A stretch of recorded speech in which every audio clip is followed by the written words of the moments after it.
հայ ժողովուրդը ունի մեծ ներուժ ամբողջ աշխարհում եւ ինքը պետք է ստեղծի միասնություն հայք ցանցային պետության ձևով եւ տեր կանգնի իր օրինական հասկանալի մարդը եթե գալիս է ասում է հրաժարվում եմ որ ինձ սպանել են որ ինձ թալանել են եւ այլ դա հաստատ հայ ժողովրդի բարեկամը չի, եսինը ցանկացած որևէ մեկը, նա հայ ժողովրդի կամ մտածված կամ թշնամին է, մի խոսքով։ Հիմա այդ գործընթացը շատ թափով զարգանում է, մենք դեռ կտեսնենք իրականում ինչ է լինելու, ոնց է կազմաքանդվելու այդ արիստացին պետությունը։ Ես ստեղ ուզում եմ բերեմ օրինակներ, օրինակ ասենք այդ 20 թվականի պատերազմին Եթե ադմինիստրացիայի ղեկավարությունը ռեզերվացիայի հայկական լիներ, նույնիսկ այդ պայմաններում, որ ես հաշվել եմ 11 երկիր կոալիցիայի մեջ մեր դեմ պատերազմը տանելու պայմաններում եւ այլ, մենք այդ արդյունքը չենք ունենա, որ հիմիկա, բայց տեղ շատ սխալ թույլ տվեց նաև նույն Իրանի իսլամական հանրապետությունը, որ ինքը շնորհավորեց եւ այլ եւ չմիջամտեց, բայց չէ որ Իրանը եւ մենք ասենք կոպիտ ասած առնվազն 3000 ամյա համատեղ շփումներ բարեկամական մեծ շրջաններ եւ այլ լավ երբ խոսում ենք իրական Հայաստանի մասին ի նկատի ունենք հայերին կամ հայ ժողովրդին կամ հայ ազգին այդ նայածով օրինակ Նիկոլ Փաշինյանը նկատի ունի 29743 կիլոմետր թույլ տվեք շարունակել մենք ասում ենք Գերմանիա հասկանում են գերմանացի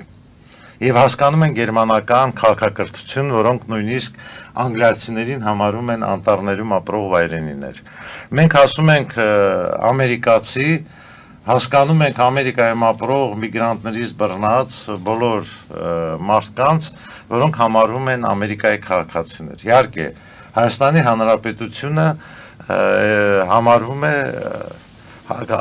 պետական կազմավորվող հիմնական ազգը հայ ազգն է, հայ ժողովուրդն է։ Իհարկե իր 14 կետերով նման փիլիսոփական մոտեցում է տվել Հայաստանի Հանրապետության այսպես կոչված ոչ գիտուն եւ շատ խելոք վարչապետը, բայց դա փիլիսոփայության այդ գորիսեցի եմ ես, գորիսեցիները կասեն կանդը գալաթ է արել որ նման մոտեցումներ կա ազգ հասկացություն, ժողովուրդ հասկացություն եւ մեր գիտնականներից մեր փիլիսոփայության ինստիտուտը, փիլիսոփայության ֆակուլտետը, ոչ մեկը կամ իրավաբանական ֆակուլտետը պրոֆեսորան այդպիսի բան չեն տվել։ Ես նկատի ունեմ, որ Սփյուռքի մասին, որ բոլոր հայերը Հայաստանի Հանրապետության հռչակագրով ինչի ես հենվում եմ հռչակագրի վրա, որովհետև Հանրապետության որպես սահմանադրական իրավունքի մասնագետ, այդ թվում նաև Սորբոնի համալսարանի քաղաքակրթության ֆակուլտետում կարդացող հրավիրված պրոֆեսոր, կարող եմ ասել եւ հիմնավորում եմ, որ Հայաստանի բոլոր սահմանադրությունները ընդունվել են խախտումներով սահմանադրական իրավունքների։ Չեմ խորանում, առաջի խախտումով Հայաստանի Հանրապետության քաղաքացիներին զրկել են ունեցվածքի, ընդերքի եւ մյուս ունեցվածքի նկատմամբ վերաբերմունքից։ Եվ այդ ոսկիները, ինչ որ դուք նշեցիք, բոլորը բյուջեից դուրս շրջանցել են։ Եվ շրջանցում են, այսպես ասած։ Ինչ վերաբերում է Սփյուռքին, ես նկատի ունեմ, երբ միակ փաստաթուղթը մնացել է անկախության մասին հռչակագիրը, որտեղ գրված է, որ իսպյուրս աշխարհի բոլոր հայերի համար Հայաստանը հայրենիք է համարվում։ Իրավական տեսակետից դա նշանակում է եթե անձնագիր ես չունեմ, բայց ես Հայաստանի Հանրապետության քաղաքացի եմ։ Մինչև հիմա Սփյուռքը եղել է ավելի վատ ձևով կարող եմ ասել, այսինքն օգնեք, բայց թե ինչպես կօգտագործեն, դա մեր գործն է այդ միջոցները, թե նյութական լինի, թե նյութական արժեքներ, այդ թվում նաև արտաբյուջետային ֆոնդերը։ Ցանկացած երկրում, երբ որ արտաբյուջետային ֆոնդը պետությունը մոտենում է, պետությունը միջոցներ է ձեռնարկում օգտագործելու միանգամից հրաժարական է տալիս, իսկ ադմինիստրատիվ պետությունների ժամանակ, այսպես ասած, անվճար ուղեգրով կարող են Սիբիր ուղարկել նման ամբողջ կառավարությանը։ Իսկ մենք բոլորս գիտենք, որ Հայաստան արտաբյուջետային ֆոնդի միջոցների հաշվին նաև կառավարության աշխատողներին պարգևավճարումներ են տվել։ Դա նոնսենս է, միայն Հայաստանում կարող է լինել։ Ներկայումս ինչ է արվում Սփյուռքում, եթե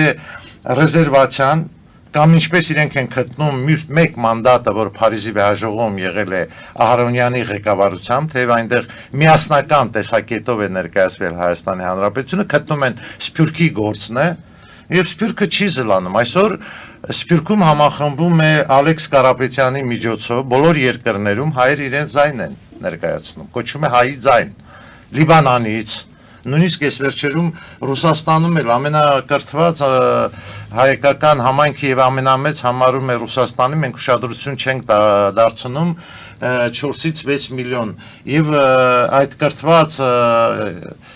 հայկական համայնքը շատ ապոլիտիկ է,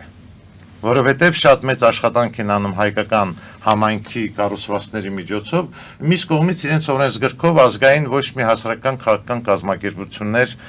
իրավունք չունեն գոյություն ունենալու, այսինքն այդ գյուղը մտնելով պետք է այդ աշխատանքները կատարում է, ուրեմն հավաքվել է, ստեղծված է խորհուրդ, այդ փոքր խորհուրդը իդեպ բյուրեղյա մաքուր կենսագրություն հայեր եւ Հայաստանի Հանրապետությունից եւ դրանք այդ ծրագիրը ցանցային պետության, որ ներկայումս արդեն Հայաստանում թե ընդդիմություն, թե այսպես ասած իշխանություն, դրանք բոլորը այսօր միջազգային արենայում ուրիշ գործողություններ են կատարում եւ սրանք հնացած նախնադարյան սկզբունքներ են։ Այսօր տեսեք Տրամպի գալուստով բոլոր հարցերը լուծում են բիզնես պլաններով։ Նույն ձևով մեր հարցերը, երբ որ Փարիզի վեհաժողովում ազգերի լիգայում եղել են, նրանք էլ բոլոր գործարքներ են եղել։ Այսօրվա դրությամբ այս համախմբված բիզնես պլանով տարբեր աղբյուրներով դիմվել է նաև Տրամպին։ Տեսեք,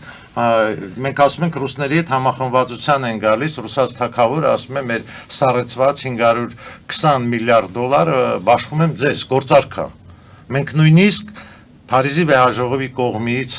հաստատված մեր 20 միլիարդ, 19 քանիս միլիարդը, որը դիսկոնտով մասնագետների արվեստավար հաշվարկած 320 է, նույն ձևով բաշխում ենք, բայց դա միայն առաջին համաշխարհային պատերազմի հետևանքով Հայաստանը որպես հաղթող պետություն եւ մնացած բոլորի գումարների հարցերը լուծված են, նույնիսկ տրամադրվում է։ Նման մոտ օրերս նման քայլեր մեր գիտնականների, հայքի այդ խորհրդի կողմից, հայերի ձայնի կողմից տարբեր ալիքներով եւ զինվորական, եւ հոգեվոր, եւ Քենեդիի միջոցով ներկայացվել է Տրամպին։ Այսինքն այսօր մենք Ամերիկայի ադմինիստրացիան ոչ մի թուղթ մեր խնդիրներից չենք ունեցել, արդեն առաջի քայլը մեր պրոֆեսորայի միջոցով կատարվել է։ Մյուսը խոսում ենք միշտ մենք տրիբունալից, բայց այդ տրիբունալը արդեն ձևավորվել է որպես դատարան ցեղասպանության կոնվենցիայի հիման վրա բոլոր պետությունների կողմից ստեղծված գենոցիդների, ցեղասպանությունների, իդեպ ինչպես Զադորնը Ժվանևսկին է ասում, տղային գրած նամակում ես կխնդրեի, որ բոլոր հայերը ցեղասպանություն բառը գրեն մեծատառ։ Նույնիսկ մենք գրում ենք Հոլոկոստ բառը մեծատառով հայերս հայոց լեզվով, բայց մենք հայոց ցեղասպանությունը գրում ենք փոքրատառով։ Օսմանյան կայսրությունը գրում ենք մեծատառով։ Դրանք պետք է դատերմինաբանական կոմիտեի կողմից որոշում պետք է չլինի։ Այդ կանոնադրությունը մշակվում է եւ արդեն ուղարկվում է բոլոր պետություններին, որոնք ճանաչել են կոնվենցիան, ցեղասպանությունների կանխարգելման դատարանը, նման կոնսուլտացիաներ եղել են մարդու իրավունքների դատարանի եւ նրա առաջին նախագահի, ես էլ այնտեղ ակրեդիտացված փորձագետ եմ դատական, ֆինանսական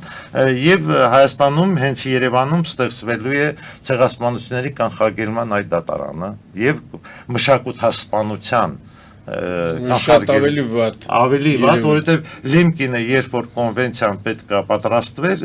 փիլիսոփայությունը հարցի, ի սկզբանե եղել է կուլտուրացի, այսինքն մշակութասպանություն կամ մշակութային եղեռն, բայց աշխարհուների կողմից չի անցել, չեն ընդունել, որպեսզի մշակութային եղեռնը չստանա իրավական ձևակերպում միջազգային իրավունքով։ Այդ աշխատանքները տարվում են, մյուս կարևոր պահը Մյուս կարևոր պահը մեր դոկտոր դուք եք քաջատեղյակ եք պարոն Հարությունյան Վաղարշակ Փիլոսյանը, ես միշտ Վաղարշակ Փիլոսյանին ներկայացնում եմ որպես Փիլոսի, երբ որ Թայվանում էր,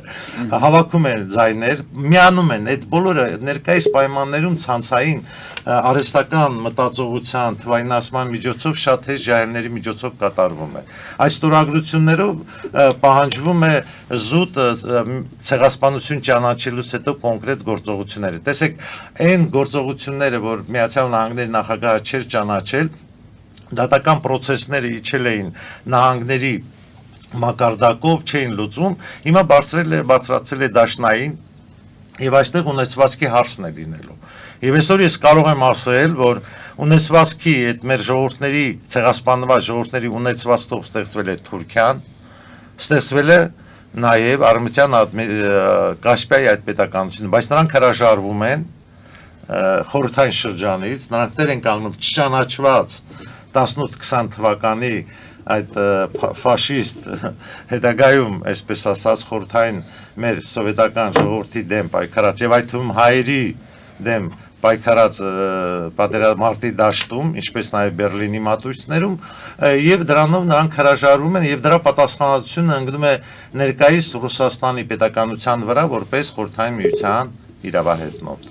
Սփյուռքի հետ շատ դժվար է, որովհետեւ խորհրդային միության տարիներին մենք ունեինք 3 եկեղեցի եւ 3 կուսակցություն։ Հետագայում ավելացել է խորհրդային միության փլուզումից հետո նաև Սփյուռքը ձևավորվել է 91 թվականի սպիտակ եղերնով հանրապետությունից դուրս եկած, հարկադրաբար դուրս եկած հայերի հաշվին, այսօր աշխատանքները մինչև Արգենտինա, Լիբանան, Իրան համախմբվում է եւ այս աշխատանքները երևակայի գուցե եւ ստավցի է։ Այդ թվում նաև Հակոբ Այնթապլյանի միջոցով պրոֆեսոր, որը շատ մեծ Թուրքիայում թուրքական տարերով հայերեն է սովորացնում մեծ զբաղված հայերին։